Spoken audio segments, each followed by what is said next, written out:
Good morning, everyone, and welcome to Tracking Changes with New Administration to help you manage contracts and grants. Today we are talking 60 days and counting. What's the score? I'm John Blinky, joined today by our expert instructors, Nichole, Atallah, and Bill Walter. Before we get started, I have a few housekeeping announcements. During the program today, I'm going to run two polls. The first poll is on your screen right now. It asks, where do you work? Let us know where you work. Do you work for a large contractor, a small contractor, the government, a law, accounting, or consulting firm, or somewhere else? In addition to that, there will be a feedback poll at the end of the program. Be sure to fill that out. This program is not eligible for CPE or CLP credit, which is too short, but you will get a certificate of completion 24 hours after the program if you're here for at least 80% of the program, so be sure about that. We will take questions in the questions panel. We'll answer them if we have time. Otherwise, I will send the questions on to Bill and Nichole after the program, and they'll follow up with you offline. There's a copy of the slides available in the handouts panel. Take it away, guys. All right. Thank you, John. Appreciate it. And I'm pushing the buttons, but nothing's there. It clicks. Thank you. Today we're at 63 days. I know we called it 60 days and counting, but Nichole's an attorney, so we don't get those numbers correct all the time, although I'm the one that did the math and thought 60 days would be great. So anyhow, today we've got some new executive orders in, and we've got some information on some old ones that are out there. So we're going to talk about eliminating waste and saving taxpayer dollars by consolidating procurement. On this one, Nichole, I actually didn't find an EO number, but I certainly got the EO off the president's website. So I guess they run out of numbers or something. We're going to talk about the under the prior administration, there was a guaranteed minimum wage of $15 an hour that was put into place. So we're going to talk about that. There's an executive order that talks about the Davis-Bacon Act. Today we're having a chili cook-off here at Forvis Mazars, and I actually made a bacon chili. So Davis-Bacon, bacon chili. Okay. There's been a lot in the news about DEI, a lot of push back and forth, lots of stuff on different sides. So we'll talk about that as well. There is some guidance that's come out trying to make injunctions a little bit more difficult because a lot of things are going to the courts. That's what a lot of the updates are we have today. And then the sixth bullet point, which isn't here, there has been a lot of targets associated with law firms. So we're going to talk a little bit about a memo that came out just last Friday where the administration is looking at that. So with that, Nichole, let's talk about using GSA the way it was meant to be. Yeah. So look, this is one of those executive orders that I think has, regardless of your political affiliation, administrations across political lines have been trying to consolidate contracting in a more efficient way for quite some time. Bill, I think as long as you've been doing this longer than I have, but at least for the last 17 years, I know, shocking, you wouldn't know it from looking at Bill, but he's been doing this a few minutes longer than I have been. But this has been a goal for a very long time, is to consolidate. And you've seen consolidation under the Obama administration, you saw it under the Biden administration, and the Trump administration wants to kind of fast track that even more, particularly when it comes to GWACs and these kind of big vehicles where you can ramp on and ramp off, and also really to consolidate IT. Like this idea that we have multiple IT systems, we have multiple things going on at each agency, and it's all running different, seems to be an inefficiency that the government wants to tackle. I think a lot of the concerns, Bill, that I've heard about it really comes from small business, right? Mm-hmm. And what is this, the GWACs and big procurement vehicles, the perception from some small businesses is that those have really not been good for small business, even if they're small business on-ramps and off-ramps.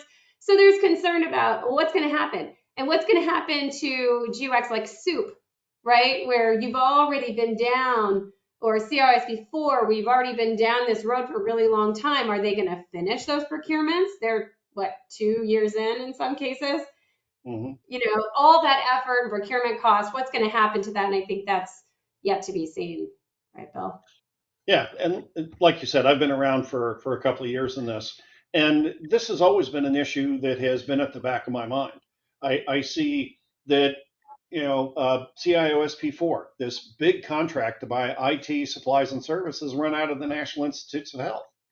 Why, if Mhm. I'm with DoD, should I have to go to COISP4 in this other agency to get my stuff done? So there is a lot of inefficiency out there, and just the CIOSP 3 and 4 bid protest, bid protest, delayed bid, all of the things associated with that, just the amount of money that so many of my clients have put into the bidding process for these to have them extended, pushed to the right. Finally, it gets submitted, and then there's 300 bid protests that go in. Tells me that I think this is probably a very big ripe for opportunity way to get it right. But I agree, they've got to watch for smalls, they've got to watch for bigs. But it is kind of, there was another EO out there about silos. Uh, Right. and I think it's like that. You just got so many niche things. But I always thought GSA schedules were supposed to be the place for the government to buy those commoditized type things like computers and technology, pencils, toilet paper, trash bags, etc. And we'll have to see what the trend becomes with respect to what goes on schedules and what is just a GSA procurement, right? Because it doesn't necessarily mean that everything's going to go on a schedule, although we have seen schedules expand from things like buying computers, um, and things like that, buying your pencils, there's more services that have gone on schedules in the last 10 years than I think before that. But again, GSA doesn't just handle schedules, they handle everything. And there was a question I think about, well, isn't this is more than IT, right? Yes, this Yeah, is more Jeff than, just sent that one in. Okay. yeah, yeah. So And this is definitely more than IT. I think that the reason, Jeff, that this is a lot of people are looking at this as IT is there is literally billions of dollars that is being spent on computers and desktops and software and all of those types of things. So I think it's a big low hanging fruit that's out there. But you are absolutely right, Jeff. There are the executive order is looking at all sorts of things. So each agency is taking a look at common goods and services about 8 or 10 years ago, there was a Section 809 panel looking at the Department of Defense. And we went in and we talked with NASA to find how is NASA keeping contractors and keeping their industrial base up when the Department of Defense is losing theirs. And one of the things that they were coming up with was this bright idea to take a look at the common ordering things across their 11 or 13 different procurement centers. And they said, wow, we've got a lot of IT. This group over here does really good. Let them do IT. Let this group do harnesses. Let these guys do engineering services. Let these guys do commodities. And it's one of those revelations that comes out every once in a while.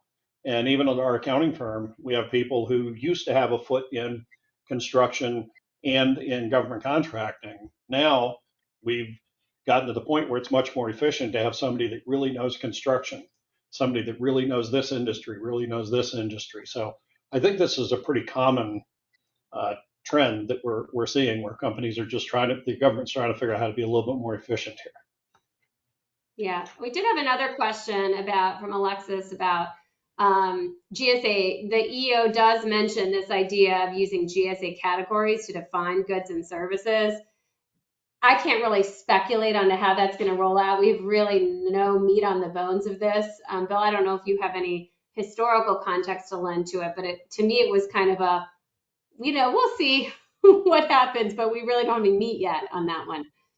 And I think GSA for a number of years and a part of the reason people seem to have been avoiding GSA schedules is because of the detailed reporting that's coming along within the GSA schedules. So I do think that uh, there's been a lot of confusion over that. So the executive order starts by going to the agency heads and saying, you get your people to tell you what it is you're buying a lot of. What are the common goods and services? And they're going to be getting that from every agency. So I believe the end of this, the second phase of this, will be taking that information provided by the agencies to be able to say, here's the common commodity groupings. And I'm sure there'll be input back and forth on it, but if anything else is not noticed about this administration is they're trying to get this done very quickly. They don't want to wait for 3.5 years because there's no time after that to get it implemented. So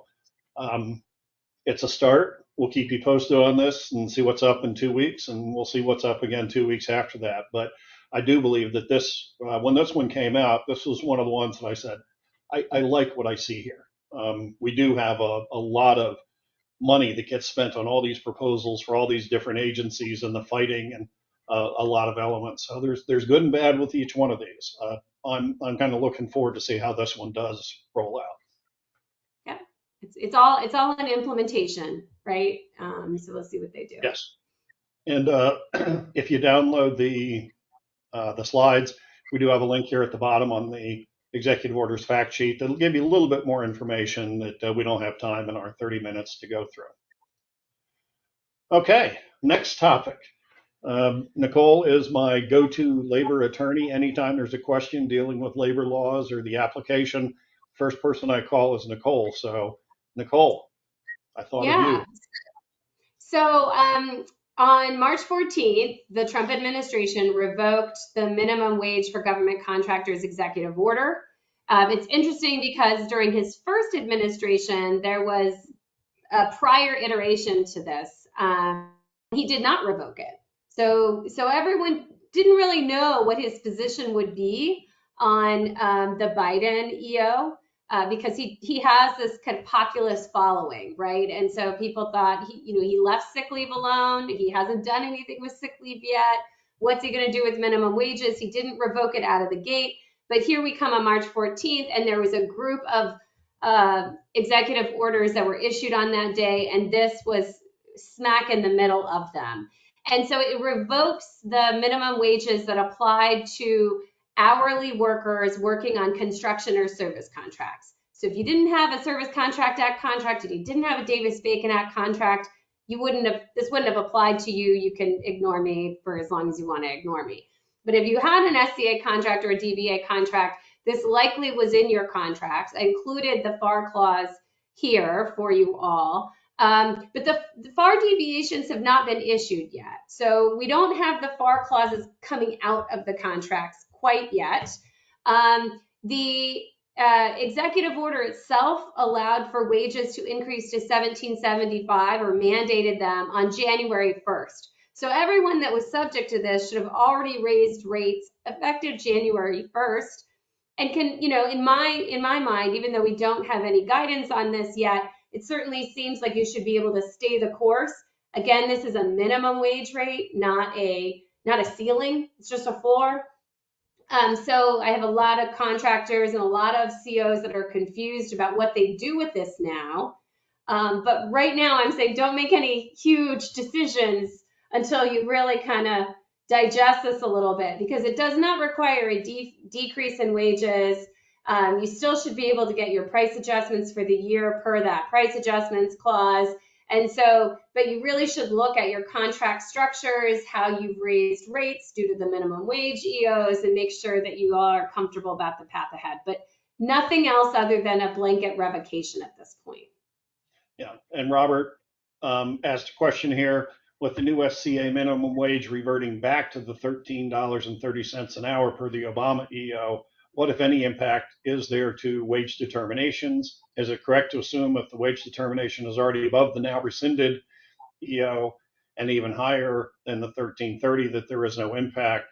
And Nichole and I chatted about that this morning beforehand, and we both agreed that the wages that you're getting, whether it's on an area wage determination, whether it's on this memo, that is a minimum.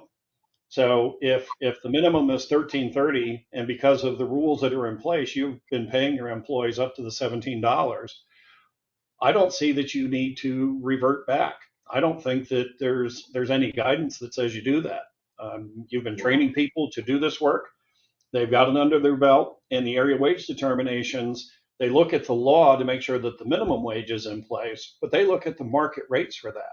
And if people have been paying a higher rate because of previous laws, I'm not sure that the area wage determinations are going to be able to decrease that just because some other minimum wage rate went down. So definitely hold your course. Yeah, look at your wage determination. So it's also a little bit confusing. If you're bidding on new work, you might still see that FAR clause in there. So I would certainly ask the question about whether they're going to take that FAR clause out because, as of January 1st, 2025, it is 1775. So I would be asking questions to contracting officers if they have that FAR clause in any new solicitation. But certainly your wage determinations will apply. And just very quickly on the Obama EO, that was 13659, I think. If your contract revert or move to the Biden executive order, you don't go back to the Obama era executive order. You might have a couple of contracts out there that have that old EO language in there, but for the most part, the Biden EO should have gone right over the top and replaced the Obama era one, and it's not your contract anymore. The minimum wage rules were a creature of contract. So if you don't have the Obama era FAR clause in your contract, you revert to your wage determination. That's what you revert to. I hadn't even thought about that before, but you're right, because when the Biden EO went in place, they revoked the Obama EO. So it's already gone. So you can't go back to that one. Okay. Yeah. Interesting. Just go back to I love how there's a logic somewhere. Okay. And let me see. Jeff asked about what about new hires and new contracts that you're bidding? Yeah, I mean, again, I think there's a little bit of confusion. I think if there's new hires that you're bringing on, there's not, if you did those price adjustments were forward looking for the year. So in January, on like a firm fixed price contract, or if you changed your rates on like a T&M contract, you did that prospectively for the entirety of 2025. And so you need to be careful that if you ask the government to give you money and you are claiming the government should still give you that money, you've represented to the government that you're going to pay people $17.75 for this calendar year, right? So you need to be careful about how you do that so you don't get any sort of like false claims issue, et cetera. I would go back and look at that. Because again, that was still effective January 1st, 2025. For the year of 2025. So I think there's going to be some confusion there. You still might have some flexibility, but I would be careful to look at how you represented those increases when you asked for those increases. I agree. And unfortunately, Jeffrey, that's going to be the biggest challenge out there is how do I bid work going forward? Because the incumbent is going to be paying the 1775. Now, if there's no guarantee, if there's no minimum wage, you got to take a look at the area wage determination. And if it's not covered by one, or if there's not one for that area, then you have to look at other minimum wages. And it's really going to be a place, how do you move forward? Does the RFP have a requirement to say, hey, you've got to keep people in place, you can't lose them? If that's the case, going with a lower wage rate is something that could impact the ability to perform under the contract. So lots of strategic things that companies have to think about. It's not simple, let's just reduce pay. It's never that simple when you work with people. Right, absolutely.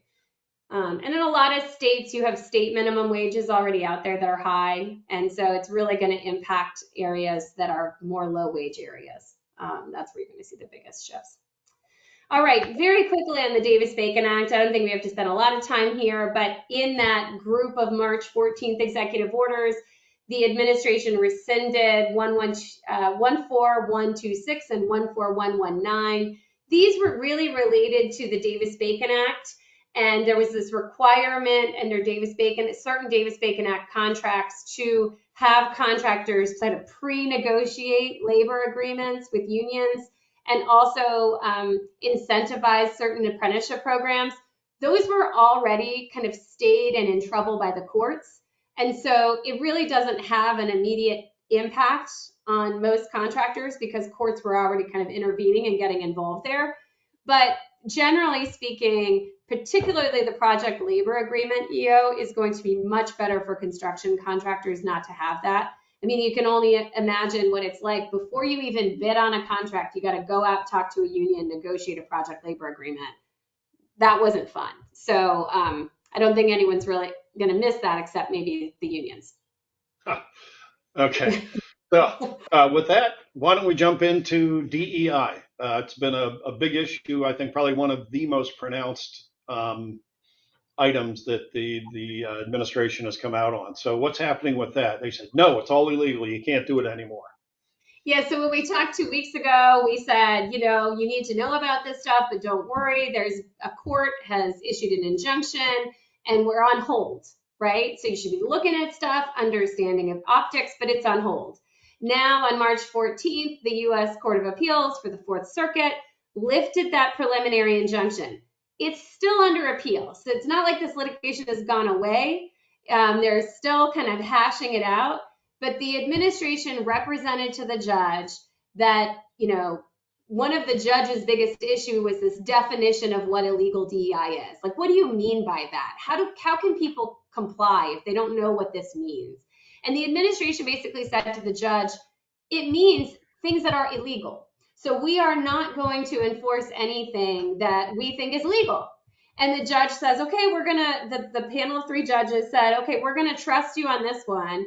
And we're going to let you proceed with your executive order as long as you don't do anything or prohibit contractors or the government from continuing programs that are legal, right? I don't know how much we can rely wholly on that representation, given what we've seen so far out of the administration, but that's what they represented to the court, and the court said, okay, we're going to lift the injunction and continue the litigation. So they're still trying to get a more permanent injunction, which requires additional litigation. But for now, the DEI EO is kind of back on track, which means that by April 21st, contractors have to make sure that they don't have any illegal quota programs or any kind of affirmative action programs that might be considered illegal.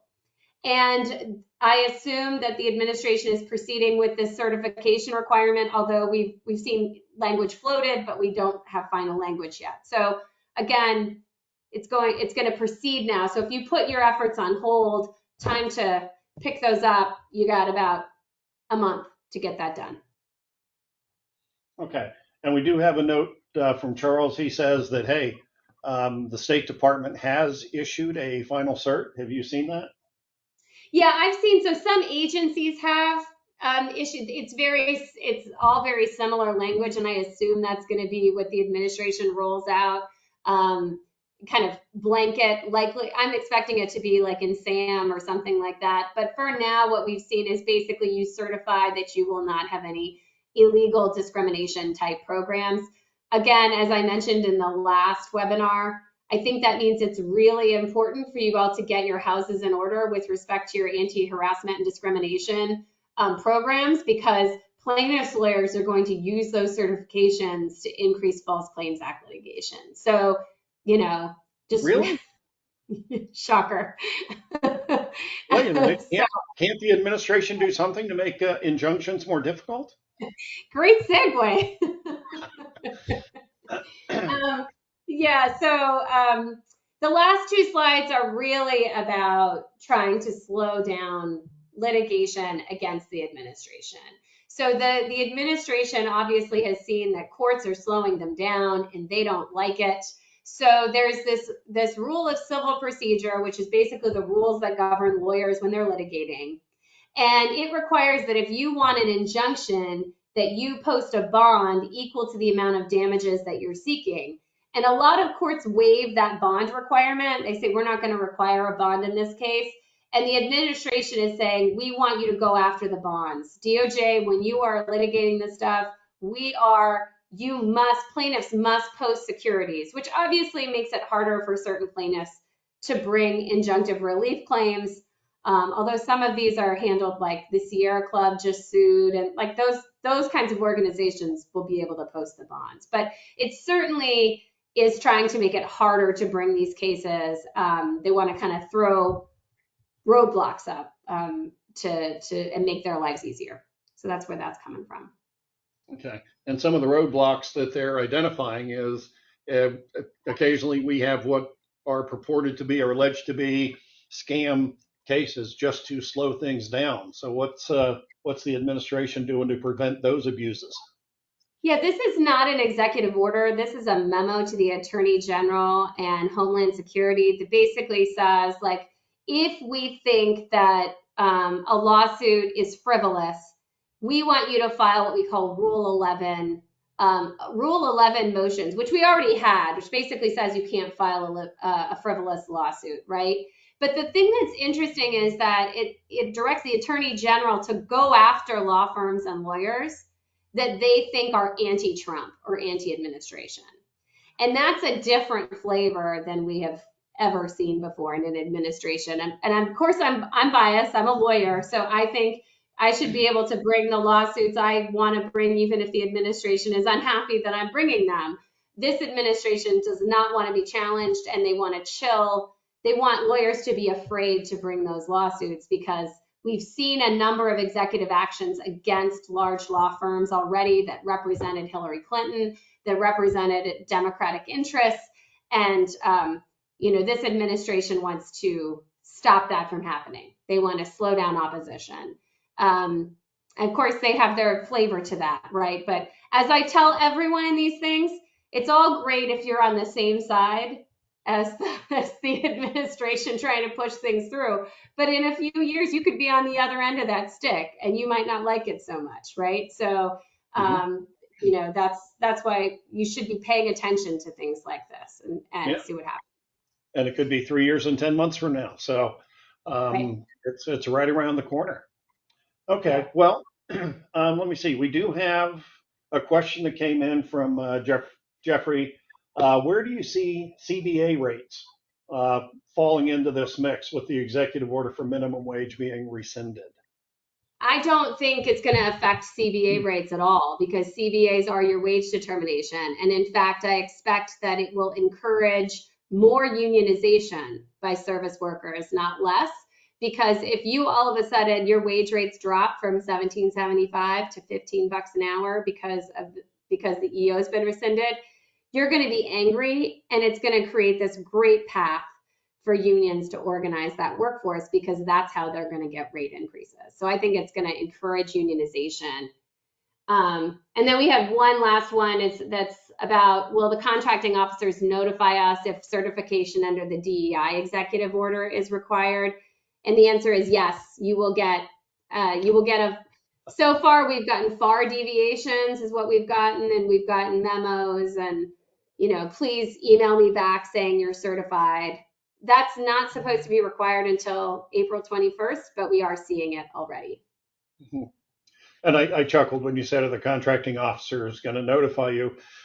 With all the turmoil that's come in, there's the communication from contracting officers has been for many companies, it's been abysmal. For other companies, it's been very good. The contracting officers are on the leading edge of it.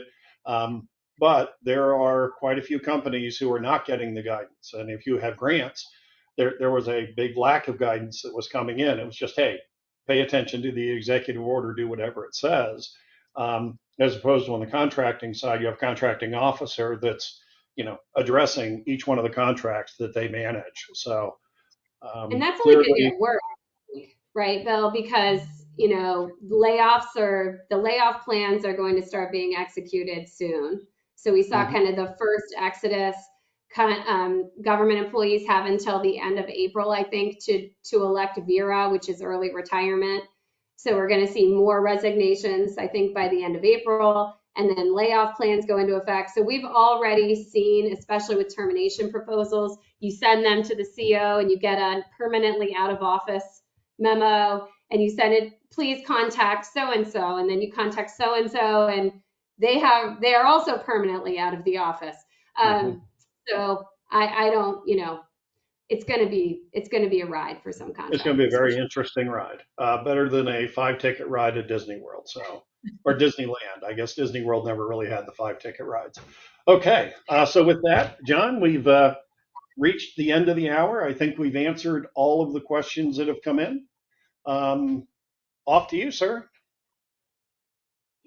Thank you, everyone, for joining us today. We hope we did well today, but if we didn't, we would like to know. Even if you think we did a great job today, I would love it if you could send me any other feedback you have. We love feedback. And I want to thank everyone for joining us again. We have more new administration topics coming down the pike, so be on the lookout for them. Thank you, everyone, for joining us today, and we hope to see you again soon. Thanks, everyone.